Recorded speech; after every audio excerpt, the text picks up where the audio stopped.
வாழ்க்கையில் எல்லாரும் உன்னை ஏமாற்றிவிட்டார்கள் என்று தனிமையில் அழுது கொண்டிருக்கிறீர்களா? எனக்கு மட்டும் ஏன் இத்தனை சோதனைகள் சிவன் கொடுக்கிறார் என்று என் மீது கோபப்படுகிறீர்களா? நிறுத்துங்கள், உங்கள் கவலைகளையும் அழுகையையும் இத்தோடு நிறுத்திக் கொள்ளுங்கள். நான் தொட்டதெல்லாம் தோல்வி, என் தலைவிதி இவ்வளவுதான் என்று நினைத்து நீ தினமும் சிந்துற ஒவ்வொரு துளி கண்ணீருக்கும் இன்று நான் பதில் சொல்லப் போகிறேன். என் அன்பான பிள்ளையே, நான் உன்னை ஒருபோதும் கைவிடவில்லை. உன் துயரங்கள் அனைத்தையும் தீர்க்கும் மாபெரும் சக்தியை உனக்கு வெளியிலோ அல்லது மற்ற மனிதர்களிடமோ நான் வைக்கவில்லை. அதை உனக்குள்ளேயே உன் ஆழ்மனதில் பூட்டி வைத்திருக்கிறேன். அந்த பூட்டை திறந்து அடுத்த 24 மணி நேரத்திற்குள் உன் வாழ்வில் அதிசயங்களை நிகழ்த்தப் போகும் 3 ரகசிய வழிகளை இன்று நான் போதிக்கிறேன். இந்த ஈசனுக்காக லைக் பண்ணிட்டு மன அமைதியுடன் என் மீது நம்பிக்கை வைத்து முழுமையாக கேள். என் அன்பான மகனே, மகளே, வாழ்க்கையில் எல்லாவற்றையும் இழந்துவிட்டதாக நினைத்து இருளில் மூழ்கி நின்று ஏன் கவலைப்படுகிறாய்? என் தலைவிதி இவ்வளவுதான், நான் தொட்டதெல்லாம் தோல்வியடைகிறது, எனக்கு மட்டும் ஏன் இத்தனை சோதனைகள் என்று உன் மனதிற்குள் தினமும் புலம்பிக் கொண்டு உன்னை நீயே ஒரு துரதிருஷ்டசாலியாக பார்த்து கொண்டிருக்கிறாய் அல்லவா? ஒரு நிமிடம் உன் அகக்கண்ணை திறந்து பார். உன் வேதனைகளையும் நீ சிந்துகின்ற ஒவ்வொரு துளி கண்ணீரையும் நான் பார்த்து கொண்டுதான் இருக்கிறேன். ஆனால் நீ அறியாத ஒரு மாபெரும் ரகசியம் என்னவென்றால், உன் வாழ்க்கையை நீ விரும்பும் மாபெரும் வெற்றியாக மாற்றும் சக்தி உனக்கு வெளியிலோ உன்னை சுற்றியுள்ள மனிதர்களிடமோ அல்லது தலைவிதியிலோ இல்லை. அது உனக்குள்ளேயே உன்னுடைய ஆழ்மனதில்தான் உறங்கிக் கொண்டிருக்கிறது. இந்த பிரபஞ்சத்தின் மாபெரும் சக்தி என்னவென்றால், உன் எண்ணங்கள்தான் உன் உலகத்தை படைக்கின்றன. நீ தினமும் என்னிடம் பணமில்லை, எனக்கு நல்ல வேலையில்லை, என் குடும்பத்தில் நிம்மதியில்லை என்று இல்லாத குறைகளையே என்னிடமும் பிரபஞ்சத்திடமும் பேசிக் கொண்டிருந்தால், உன் ஆழ்மனம் அதையே உண்மையாக ஏற்றுக்கொண்டு உன் வாழ்க்கையை ஒரு பாலைவனமாகவே வைத்திருக்கும். உன்னுடைய ஆழ்மனம் என்பது ஒரு மாபெரும் செழிப்பான விவசாய நிலம் போன்றது. அதில் நீ எந்த எண்ணத்தை விதையாகப் போடுகிறாயோ அதுதான் மரமாக வளர்ந்து உன் வாழ்க்கையில் பலன் தரும். நீ பயம், கவலை, சந்தேகம் மற்றும் வறுமை என்ற நச்சு விதைகளை விதைத்தால் உன் வாழ்க்கையில் முட்கள்தான் முளைக்கும்.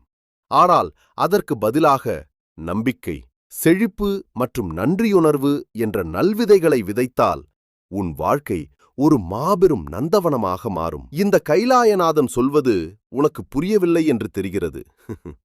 பரவாயில்லை, உனக்கு ஓர் உதாரணம் சொல்கிறேன், தெளிவாக கேள். ஓர் ஊரில் ஒரு இளைஞன் இருந்தான்.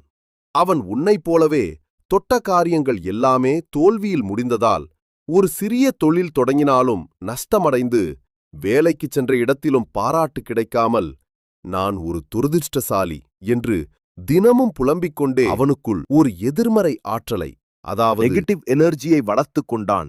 ஒரு நாள் அவன் காட்டில் இருந்த ஒரு வயதான ஞானியை சந்தித்து தன் கதையை கூறி அழுதபோது அந்த ஞானி புன்னகைத்து அவனிடம் ஒரு சிறிய கண்ணாடி குடுவையை கொடுத்து, இளைஞனே, நாளை காலையிலிருந்து உனக்கு என்னென்ன நன்மைகள் நடக்கிறதோ அதை ஒரு காகிதத்தில் எழுதி இந்த குடுவையில் போடு.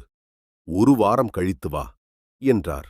அந்த இளைஞன் தனக்குத்தான் எல்லாமே கெட்டதாக நடக்கிறதே, இதில் எழுத என்ன இருக்கிறது என்று யோசித்தாலும் ஞானி சொன்னதால் மறுநாள் காலை கண் விழித்தவுடன், இன்று நான் உயிரோடு ஆரோக்கியமாக இருப்பதற்கு நன்றி என்று எழுதி குடுவையில் போட்டான்.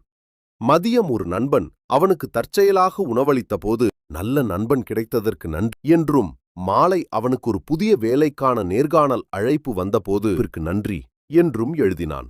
இப்படியே ஒரே வாரத்தில் அந்த குடுவை நிரம்பியதுடன் ஆச்சரியப்படும் விதமாக அந்த இளைஞனின் மனநிலை முழுமையாக மாறி அவன் இல்லாததை நினைத்து அழுவதை நிறுத்திவிட்டு இருப்பதைக் கண்டு மகிழ்ச்சியடையத் தொடங்கியதால் அவனது ஆழ்மனம் நேர்மறை ஆற்றலை ஈர்க்கத் தொடங்கியது. அவனது வாழ்க்கையையே வெற்றிகரமாக மாற்றியது. ஆம், என் அன்புக்குரிய குழந்தையே, இந்த மாபெரும் அற்புத சக்தியை உன் வாழ்க்கையிலும் பயன்படுத்தி அடுத்த 24 மணி நேரத்திற்குள் உன் வாழ்வில் அதிசயங்களை நிகழ்த்த நான் இந்த சிவன் உனக்கு 3 ரகசிய வழிகளை கற்பிக்கிறேன், கேள். முதலாவதாக, உனக்கு ஒரு விஷயம் வேண்டும் என்றால் அது எனக்கு கிடைக்க வேண்டும், எனக்கு உதவி செய் என்று ஏழை போல என்னிடம் கெஞ்சி கேட்காதே. ஏனென்றால் நீ கேட்கும்போதே உன்னிடம் அது இல்லை என்ற குறைவு அதிர்வை, அதாவது லேக் வைப்ரேஷன், பிரபஞ்சத்திற்கு அனுப்புகிறாய். அதற்கு பதிலாக நீ விரும்பும் விஷயம் ஏற்கனவே உனக்கு கிடைத்துவிட்டது போல, எனக்கு நல்ல வேலை கிடைத்துவிட்டது, என் வாழ்க்கையில் பொருளாதார சுதந்திரம் வந்துவிட்டது, பிரபஞ்சமே நன்றி என்று நிகழ்கால நன்றியுணர்வுடன் முழு நம்பிக்கையோடு முழு உணர்வோடு பேசு. அப்போது உன் ஆழ்மனம் அதை நிஜம் என்று நம்பி அதற்கான வழிகளை திறக்கும். இரண்டாவதாக, மனக்காட்சி தியானம் என்னும் அற்புத முறையை செய். அதாவது தினமும் இரவு தூங்குவதற்கு முன் 5 நிமிடங்கள் கண்களை மூடி, நீ விரும்பும் அழகான செழிப்பான வாழ்க்கை உனக்கு ஏற்கனவே கிடைத்துவிட்டது போலவும், நீ பணக்காரனாக ஆரோக்கியமானவனாக மாறி மகிழ்ச்சியோடு சிரிப்பது போலவும், உன் குடும்பம் சந்தோஷமாக இருப்பதைப் போலவும் உன் அகக்கண்ணில் ஒரு தெளிவான திரைப்படம் போல கற்பனை செய்து பார். உன் ஆழ் மனதிற்கு எது நிஜம் எது கற்பனை என்று வித்தியாசம் தெரியாது என்பதால் நீ எதை உணர்ச்சிபூர்வமாக ஆழமாக நம்புகிறாயோ அதை நிஜ வாழ்க்கையாக மாற்றியே தீரும். மூன்றாவதாக, காலை மற்றும் இரவு நேரங்களை சரியாக பயன்படுத்து. காலை எழுந்தவுடன் இருக்கும் முதல் 5 நிமிடங்களும் இரவு தூங்குவதற்கு முன் இருக்கும் 5 நிமிடங்களும் உன் விழிப்பு மனம் அமைதியாகி உன் ஆழ்மனதின் கதவுகள் திறந்து மிகவும் சக்தி வாய்ந்த நிலையில் இருக்கும்.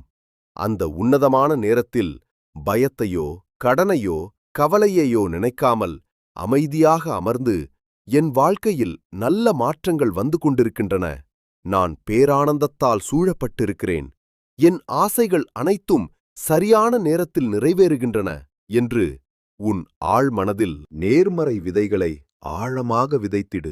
விதை போட்ட உடனேயே மரம் வளர்ந்து விடாது.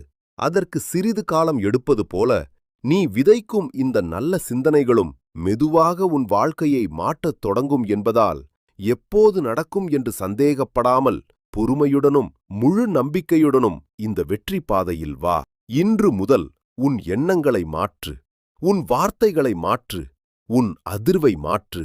அடுத்த 24 மணி நேரத்திற்குள் உன் வாழ்வில் நீ எதிர்பாராத மனிதர்கள் உனக்கு உதவ வருவார்கள். மூடப்பட்ட கதவுகள் தானாகத் திறக்கும். அற்புதங்கள் நிகழத் தொடங்குவதை நீயே உன் கண்களால் காண்பாய். என் குழந்தையே, உன் வாழ்க்கையை வறுமையிலிருந்து செழிப்பிற்கும் கவலையிலிருந்து பேரின்பத்திற்கும் மாற்ற நீ இப்போதே தயாராக இருக்கிறாய் என்றால், என் முன்னிலையில் ஒரு சபதம் எடுத்து இந்த காணொளியின் கமெண்ட் பகுதியில், நன்றி சிவனே, நான் சந்தோஷமாக இருக்கிறேன் என்று முழு மனதோடும் ஆழமான நம்பிக்கையோடும் இப்போதே எழுது. இந்த நேர்மறை விதை உனக்குள் ஒரு புதிய ஒளியை ஏற்றி உன் ஆழ்மனதில் பதியட்டும். இந்த தெய்வீக ஞானம் உன் மனதை தொட்டிருந்தால் இந்த காணொளிக்கு விருப்பத்தை தெரிவித்து நமது சேனலை சப்ஸ்கிரைப் செய்து மற்றவர்களுக்கும் பகிர்ந்து அவர்கள் வாழ்விலும் இருளை நீக்கி ஒளியேற்று. பயப்படாதே, சோர்ந்து போகாதே. என் ஆசீர்வாதமும் பிரபஞ்சத்தின் பேராற்றலும் எப்போதும் உனக்கு துணையாகவே இருக்கும்.